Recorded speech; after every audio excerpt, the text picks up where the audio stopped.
Welcome to the Real News Network. I'm Jess Lenore in Baltimore. Canadian Prime Minister Stephen Harper has made no secret of his staunch support of Israel. Canadian Foreign Affairs Minister John Baird recently said that he's, quote, deeply skeptical of the recently brokered nuclear deal with Iran. And despite the fact the U.S. is easing some sanctions against Iran, Canadian sanctions will remain in full force.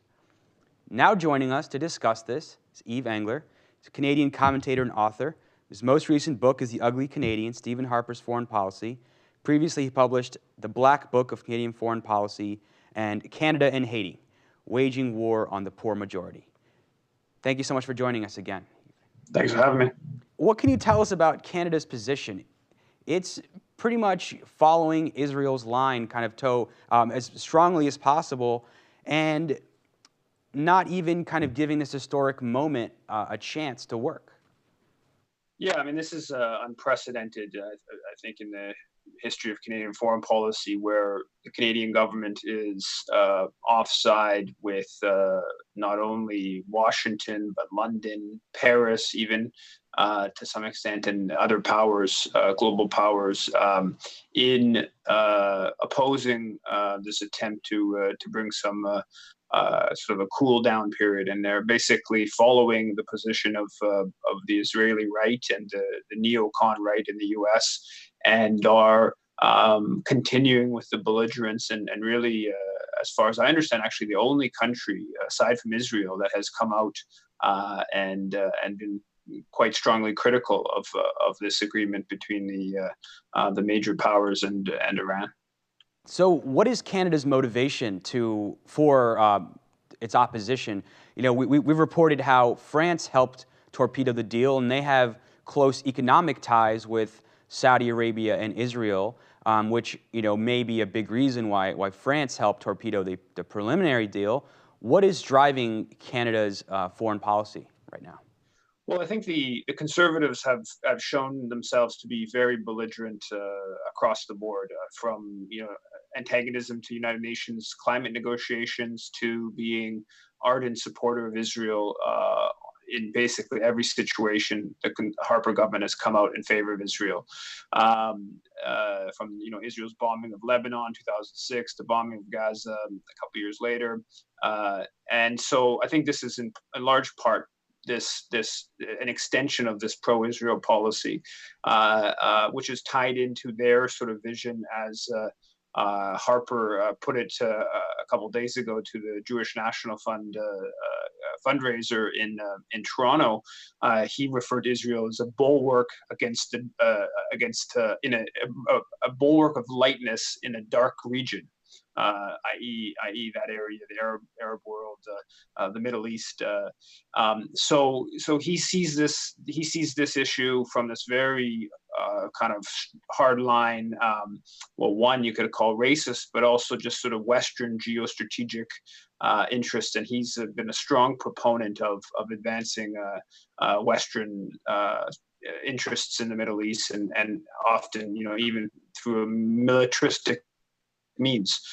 Alongside that, ironically, they've also deepened Canadian ties to the monarchies, particularly with regards to Saudi Arabia, significantly increased Canadian weapons sales to Saudi Arabia. So, of course, Saudi Arabia, after Israel, is probably the next most opposed major player against this agreement. So I think the Conservatives have a number of reasons. They're also obviously very tied. They want to replicate a sort of George Bush Republican kind of model in Canada. That's sort of their political vision. So I think they have a series of motivations to oppose this and to be critical. But I think most importantly is their strong and complete endorsement and support for Israeli policy. So it would seem that Canada is sort of taking the position that France took, that Saudi Arabia came out when this deal was signed and said they may reconsider their relationship with the U.S. Now, it is a pretty major relationship with billions of dollars, tens of billions of dollars in trade agreements between Saudi Arabia and the U.S. So you think that Canada might also be kind of vying for an increased market in the Saudi arms weapons market. For sure, they've been very active at a number of different lobbying missions that the federal government has sent to Saudi Arabia and to some of the other monarchies in the region to boost economic ties, specifically weapons. The main export Canada has to Saudi Arabia is light armored vehicles that the Saudi monarchy used to put down the pro democracy movement in Bahrain. So I think there's no doubt that Ottawa is close to the Saudi monarchy and has he certainly hears their opinion on this agreement with Iran. And as I said, the Saudi monarchy sees Iran as a major threat. Iran's influence in across the region, particularly in Iraq, is something that the Saudis have been quite hostile to. So all the rhetoric that the conservatives put out in the recent days, the foreign affairs minister a couple of days ago put out a statement sort of talking about human rights, and we can't forget about human rights in Iran. And there's no doubt there's lots of human rights issues in Iran. But if you compare the human rights situation in Iran, and you compare the plight of women in Iran to the situation in Saudi Arabia, Iran looks like a bastion of democracy and looks like a bastion of feminism.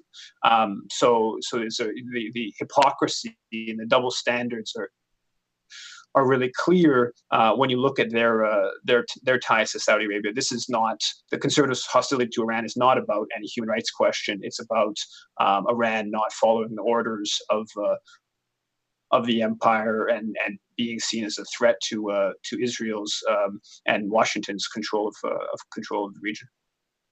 Now, some commentators have looked at Israel's approach, its complete rejectionist approach to this deal, and it's not that far from its previous positions, really. But now Israel seems so at odds with the rest of the international community that Israel might lose some of its influence in the future of the Middle East, even, and that may be a bit of it remains to be seen if that will be true. But do you think, with Canada adopting Israel's position, that Canada too may end up losing some standing in the international community? And what has the response been in Canada itself? There's no doubt. I mean, I've received some calls about from international media outlets on this question of Canada stands out as alongside Israel is really the only country that's publicly criticized it. Even Saudi Arabia, after the agreement came out, their comment was, while we know that behind the scenes they're critical, publicly they're saying sort of basically going along with it. So there is definitely international interest in Canada's position, and so I think it definitely does harm Canada's standing globally. And once again, just like at a number of climate negotiation meetings, at different arms control meetings, the current Conservative government is seen as offside with international opinion, is really defending sort of the most reactionary kind of position. And so that comes back internally, and there's been quite a bit of commentary from sort of liberal-minded media people sort of criticizing the Conservative government's position, but they're not. Most of that criticism doesn't go very far. I mean, this is just the latest in a long-standing campaign the Canadian government has had against Iran, what I call a low-level war against Iran. That's included the sanctions, which is designed to harm Iran's economy. It's included Canadian naval vessels patrolling off the coast of Iran, Canadian troops being occupying Afghanistan, and there's some sense of their involvement in spying and sort of keeping track of Iran. A whole series of funding groups, opposition groups in Iran, and on and on and on. So this is a long-standing policy of the Harper government to try to weaken Iran.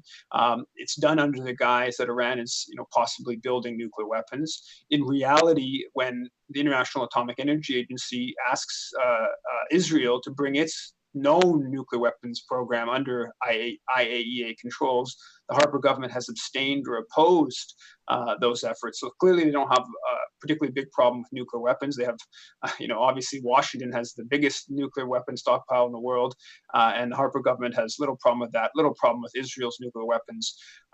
So there has been some mild criticism of the recent comments of the Harper government, but there hasn't been much that's gone sort of deeper in saying, why do we have a right to tell Iran not to build a nuclear weapon while we, support our allies' nuclear weapons program? There's been fairly little in terms of a more thorough critique of the conservatives' policy vis-a-vis Iran. Thank you so much for joining us. Thanks for having me. You can follow us on Twitter @TheRealNews. Tweet me questions and story ideas @Jessel Noor. I'll also be posting questions for our viewers there as well. Thank you so much for joining us.